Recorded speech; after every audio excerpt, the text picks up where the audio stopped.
Hello guys, আশা করছি আপনারা সবাই ভালো আছেন। আমার আজকে প্রথম ব্লগে আপনাদের সবাইকে স্বাগত জানাই। ধন্যবাদ আমার এই ব্লগে আসার জন্য। দেখুন, এখানে আমি আলুগুলো গোল গোল করে কেটে নিয়েছি। এইবার আমি এগুলোকে গরম তেলে ছেড়ে দিয়েছি। আমি আলুগুলোকে ভালো করে ধুয়ে কেটে হলুদ আর অল্প সামান্য লবণ দিয়ে মাখিয়ে নিয়ে রেখেছিলাম। এবার তেলে ভেজে নেব। এদিকে নিয়ে নিয়েছি পমফ্রেট মাছ 7 পিস। মাছগুলোকে ভালো করে ধুয়ে নিয়েছি। মাছগুলোর মধ্যে দিয়ে দিলাম হলুদ, স্বাদ মতন লবণ,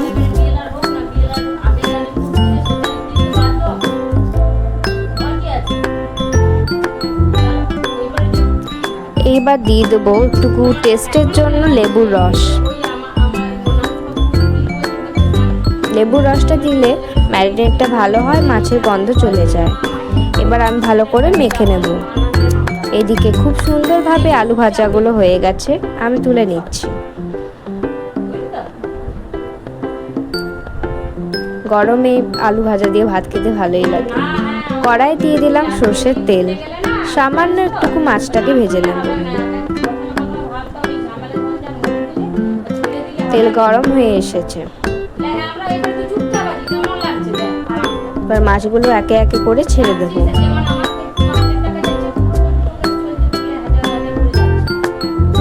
এখানে মশলার জন্য আমি নিয়েছি লঙ্কা, সর্ষে, সাদা সর্ষে, পোস্ত আর আদা।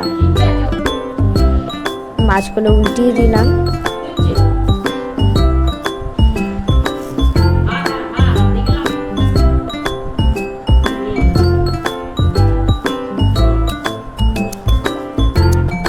এইদিকে আমি একটু বেটে নিয়েছি, আর একটু বাটা হবে অবশ্য। মাছগুলো মোটামুটি বেশ ভালোই ভাজা হয়ে গেছে।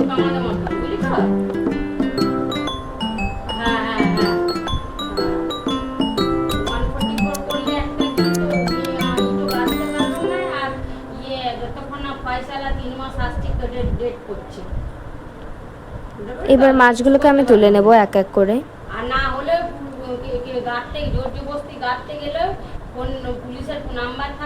দেখুন, আজকে ওয়েদারটা কিন্তু খুবই সুন্দর, মেঘলা মেঘলা করেছে। হিম করা গরমের পর এমনি ওয়েদার বেশ ভালোই লাগে।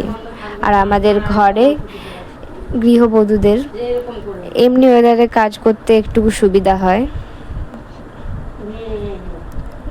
গরম এত পড়েছে আর কি বলবো, কিন্তু যাক আজকের ওয়েদারটা খুবই সুন্দর।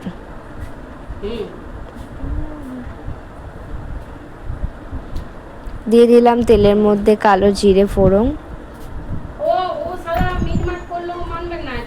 আর দিচ্ছি এই সামান্য একটু সর্ষের তেল। এইদিকে আমি ভালো করে মশলাটা বেটে নিয়েছি। এটা এবার বেটে রাখা মশলাটা দিয়ে দিলাম। আমি এখানে 4 থেকে 3 চামচের মতন দিয়েছি। আপনারা পরিমাণ অনুযায়ী দিবেন। এবার ভালো করে মশলাটা তেলের সাথে মিশিয়ে নেব। তারপর ভালো করে মশলাটাকে ভেজে নেব এবং কষিয়ে নেব আস্তে আস্তে।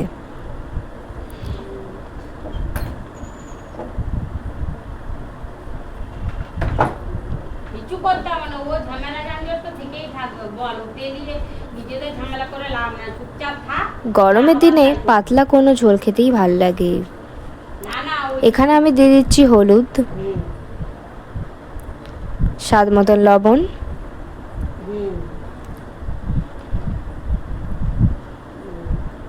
আর সামান্য পরিমাণে লঙ্কা গুঁড়ো। এবার ভালো করে মিক্স করে নেব।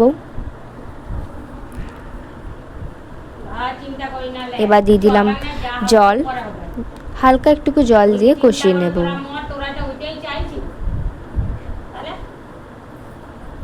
খুব একটা রিচ করব না, একটু পাতলা পাতলা করব। এবার ভালো করে কষিয়ে নিচ্ছি, নেড়ে চেড়ে নিলাম।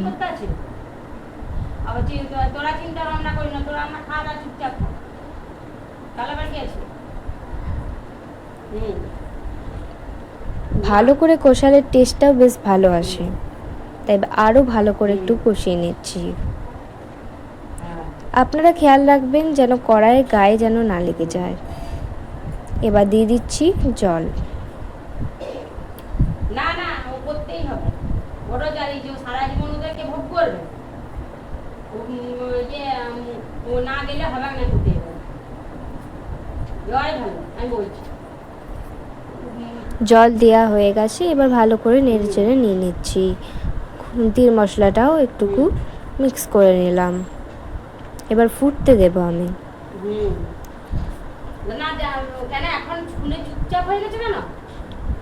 কেন ইয়ে দৌড়। হুম হুম ফুটে আসছে দেখুন বন্ধুরা। গরমের দিনে এমনি পমফ্লেটের হালকা পাতলা ঝোল দিয়ে ভাত খেতে ভালোই লাগে। সর্ষে দিয়ে পমফ্লেট যদিও এটা। দেখুন মশলা থেকে তেল ছেড়ে দিয়েছে। সবকিছু ইয়ে করে খেয়ে এবারে আবার ওর গায়ে ছাড় হয়েছে না। এই যে আমি দিয়ে দিলাম পমফ্লেট মাছগুলো।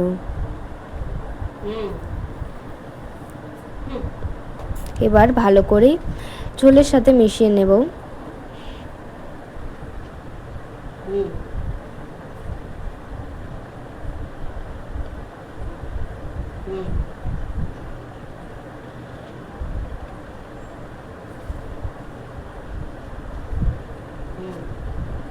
ভালো করে মিশিয়ে নিচ্ছি ঝোলের সাথে, আর ফুটতে দিচ্ছি কিছুক্ষণের জন্য, যাতে মশলাগুলো মাছের ভেতরে ঢুকে যায় আর খেতেও দুর্দান্ত লাগে।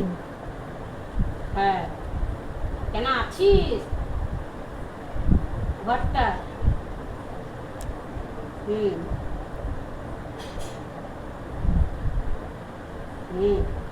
এদিকে বেলি ফুল ফুটেছে দেখুন বন্ধুরা, কি সুন্দর পাখিটা। রান্না থেকে মোটামুটি বেশ ভালোই তেল ছেড়ে দিয়েছে। আমি খুব একটা রিচ করলাম না, এখানে একটুকু দিয়ে দিলাম পরিমাণ মতো সর্ষের তেল, যাতে স্বাদটা আরও ভালো লাগে আর খেতেও ভালো লাগে, গন্ধতেও যেন সুন্দর হয়।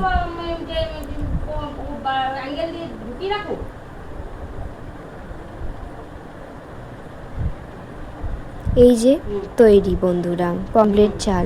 ধন্যবাদ বন্ধুরা আমার ব্লগটি দেখার জন্য। Thank you.